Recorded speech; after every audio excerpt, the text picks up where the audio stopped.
আমার ঘরে একটা সুন্দরী মেয়ে আছে, ওই মেয়েটার মাধ্যমে আমার ছেলেটার এই যুবকের চরিত্র নষ্ট করে ফেলবো, ঈমান ধ্বংস করে ফেলবো। ঠিক আছে, তাই করো। ছোট ছেলেটাকে ওজির তার বাড়ি নিয়ে গেল, আর এই বড় দুই যুবক ঈমানওয়ালার হাতে পায়ে রশি লাগাইয়া তেলের ডেগে ফেলবে। যুবকেরা খালি হাসে, সবাই বলে কি ব্যাপার, এত মুসিবতের সময় কান্না করা দরকার, হাসো কেন? বলে আমরা দেখতেছি জান্নাতের বাগানে ফেরেশতারা স্বাগতম জানানোর অপেক্ষায় আছে।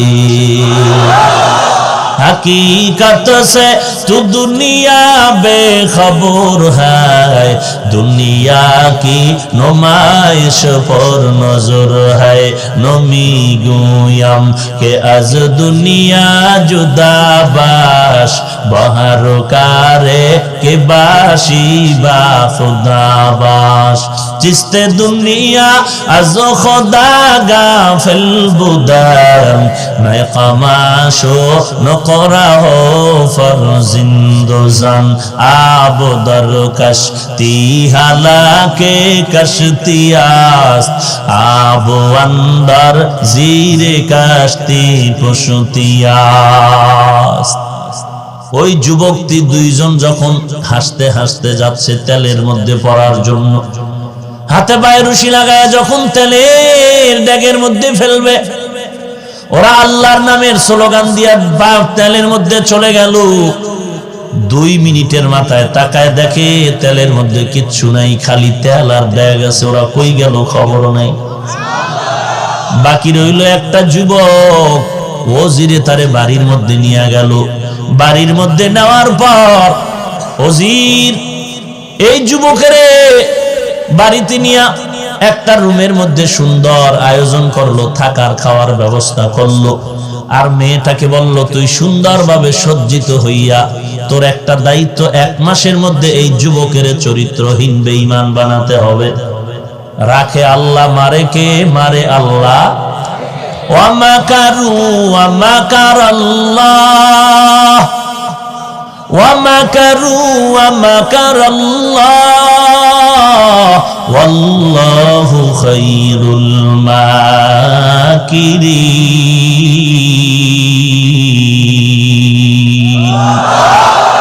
ই কালামে জিন্দা কুরআনে হাকিম, হিকমতে ও লা ইয়াজালাসতু কদিম।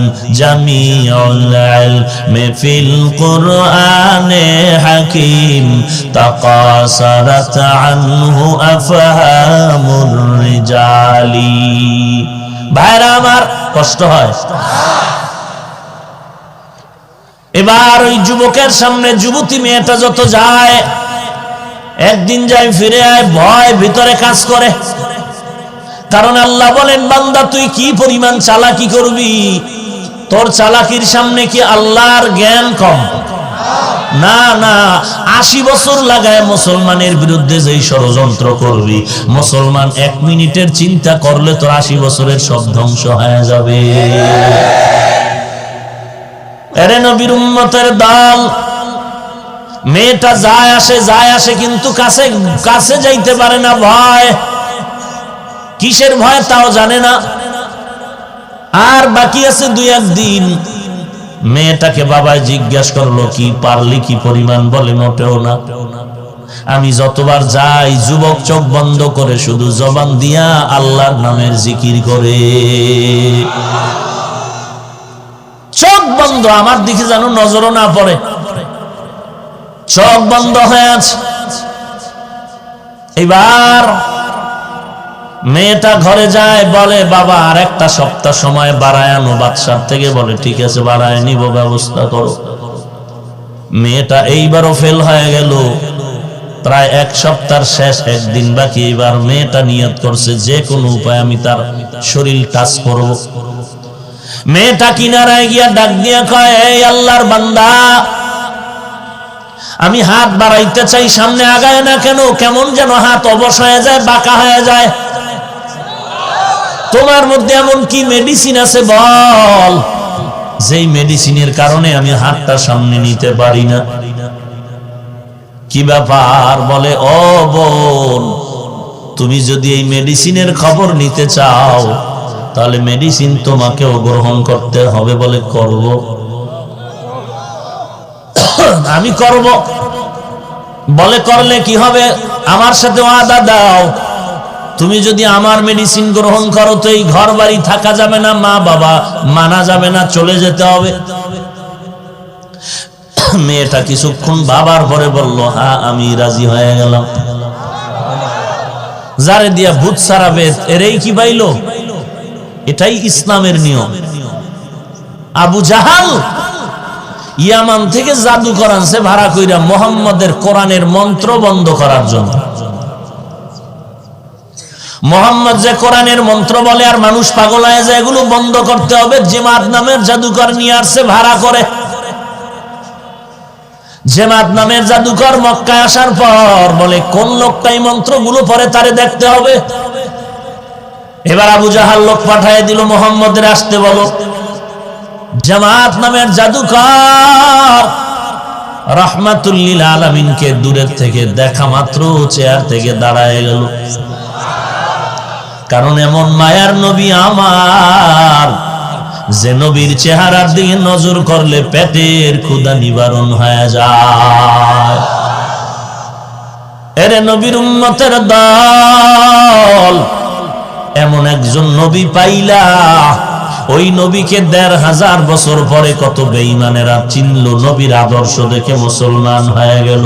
আর তুমি নবীর উম্মত হয়ে মুসলমানের ঘরে জন্ম নিয়া ওই নবীর চিহ্ন, নবীর আদর্শ তুমি গ্রহণ করতে পারলা না। আমার নবীর আদর্শ দেখিয়া আমেরিকার বৈজ্ঞানিক নীল আর্মস্ট্রং মাইকেল কলিন্স কালেমা পড়ে মুসলমান হয়ে গেল।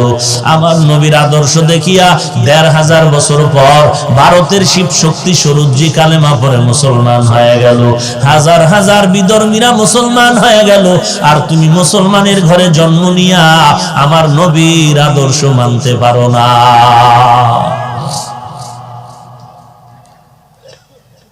আবু জাহাল এবার পাগল হয়ে গেল, ব্যাপারটা কিরে জামাত? বলে এই লোকটা তোমার খারাপ মনে হয়? আমার তো লোকটা দেখলে ভালো মনে হয়। কারণ পূর্ণিমার চাঁদের থেকেও যার চেহারা মোবারক উজ্জ্বল, যার চেহারার আলোকিতে ঘর আলো। ভাইরা আমার, এইবার মেয়েটা যুবকের কাছে শিকারী হয়ে গেল। যুবক শিকারীর কাছে শিকার হয়ে গেল। যাকে বেঈমান বানাবে সে এখন ইমানের দরজায় যাচ্ছে। এই বাংলাদেশে ইস্ট ইন্ডিয়া কোম্পানি ছিল এক সময়, ওখানের এক কর্মচারী বাংলাদেশে কাজ করত, শুধু কোরআন শরীফ এক জায়গায় জমা করত, জ্বালায় দিবে। তো এক বন্ধুর সাথে দেখা, ডাক দিয়ে কয়, রে ভাই, মুসলমান বন্ধু ডাক দিয়ে কয়, তুমি কি করো? বলে বন্ধু তুমি জানবানি? বলে হ্যাঁ। বলে আমি কোরআন শরীফ জমা করি, এক জায়গায় পুড়িয়া ফালায় দিব। এই বন্ধু, তুই এমন কোরআন জ্বালানের চিন্তা করতেছ, এটি হাঁটতে জানে না, কথা বলতে জানে না। ইন্ডিয়ার মধ্যে এমন কোরআন আছে যারা হাঁটে, খায়, ঘুমায়, কথা কয়, বাথরুমেও যায়। মানে তাই নাকি? বলে হ্যাঁ। তুমি এই কোরআন বন্ধ করলে কি হবে? ওই কোরআন কেমনে বন্ধ করবা যারা হাঁটে, খায়, ঘুমায়? বলে আর দেখতে হবে তো এরা কেমন। চলো, দিল্লি শাহী জামে মসজিদের পাশে হেফজখানা আছে, ওখানে নিয়ে গেল। আর একটা হাফেজ ছাত্রকে ডাকিয়া বলে কোরআন পড়। কোরআনের তেলাওয়াত শুরু করলো। কিছুক্ষণ পড়ার পরে বলে আমি নামাজের টাইম হয়ে গেল, বাথরুমে যাও। বাথরুমে গেল, ওযু করলো, নামাজ পড়লো, খানা খাইলো, আবার তেলাওয়াত। এক পর্যায়ে চোখের পানিগুলো পড়তেছে আর বলে আমার অন্তরের মধ্যে কোরআনের আওয়াজ এমন হিট করলো। এই বন্ধুরে কয়, তুমি যদি বাড়ি যাও আমার বাবারে গিয়া খবর কইও, তোমার সন্তানের কোরআন জ্বালাবার জন্য চাকরি দিয়েছি না, ওই কোরআনে তোমার সন্তানের অন্তরের কুফরি জ্বালাইয়া ইমানের বাতি জ্বালাইয়া দিয়েছে। ই কালামে জিন্দা কোরআনে হাকিম হিকমতে উ লা ইয়াজালাস্তু কাদিম জামিউল ইলমি ফিল কুরআনে হাকিম তাকাসারাত আনহু আফহামুর রিজালি। ভাইরা আমার, এইবার মেয়েটা যুবকের বলে কি মেডিসিন আছে? বলে তুমি এই মেডিসিন যদি জানতে চাও, শুনতে চাও, তো তোমাকেও আমার লাইনে আসতে হবে। বলে আসবো। বলে আমার মধ্যে যে মেডিসিন আছে এটা হলো ইমানের কালেমা, লা ইলাহা ইল্লাল্লাহু মুহাম্মাদুর রাসূলুল্লাহ। বলে এই মেডিসিন আমি পড়লে কি হবে? বলে তুমি আমার বোন হয়ে যাবে, ধর্মীয় লাইনে তুমি মুসলমান। মেয়েটা বলে হয়ে গেলাম। মেয়ে এখন রাতের বেলা কালেমা পড়ে মুসলমান হয়ে গেল। যুবক বলে এখানে থাকা যাবে না, চলো আমরা আত্মগোপনে চলে যাই। এইবার মেয়েটাকে নিয়ে আল্লাহর বান্দা রওনা। জঙ্গল পাহাড় পেরিয়ে পেরিয়ে রাত্রটা শেষ করিয়া এরপরে সামনে দিন পার পাহাড়ে আশ্রয় নিল। আবার যখন রাত শেষ হয়ে গেল, এরপরে অনেক দূরে চলে গেল। রাত অন্ধকার রাত পেরিয়ে এরপরে নিরাপদ জায়গায় গিয়া রাস্তায় হাঁটতেছে মেয়ে আর ছেলে যুবক। কিন্তু এখনো তো তাদের সাথে কোনো ধর্মীয় কোনো সম্পর্ক ইমানের সূত্রে এখনো হয় নাই। শুধু এতটুকু দুজন ইমানদার ভাই বোন এতটুকুই আছে, অন্য কোনো সূত্র নাই। কিন্তু দুজন তো ইসলামের শরীয়তে একজন আর একজন আর বেগানা। যার সাথে বিয়া হালাল, তাকে বিয়ার আগে দেখা দেওয়া হারাম। আল্লাহর বান্দা এখন ভয় পাইতেছে, আবার কোন মুসলমান না জানি ধরে আমাদেরকে সন্দেহ করে। কিন্তু হঠাৎ করে তাকায় দেখে এই যুবক রাস্তার সামন দিক থেকে একটা বাহনে করে দুইটা যুবক সন্তান আগাচ্ছে, ঘোড়ার পিঠে আসতেছে, খুব শান শওকাত। ওই যুবক বলে আমরা ভয় পেয়ে একটু গোপন হতে চাইলাম। ওরা ঘোড়ার পিঠে দাও আরোহণ আরোহিত অবস্থায় বলল, না না, তোমরা কোনো ভয় পাইবা না, আমরা তোমাদের আপন হয়ে আসতেছি তোমাদের উপকার করার জন্য। এবার দুজন দাঁড়ায় গেল। এবার কাছে আইসা দুই যুবক ঘোড়ার পিঠ থেকে নেমে গেল। নামার পরে এইবার বলে, ভাই আমাদের চিনুনি? ছোট ভাই বলে, না চিনি না। গলা জড়ায় কান্না করে আর বলে, রে ভাই, আমরা সেই তেলে পোড়া দুই ভাই যে আমাদের তেলের মধ্যে ফেলেছিল।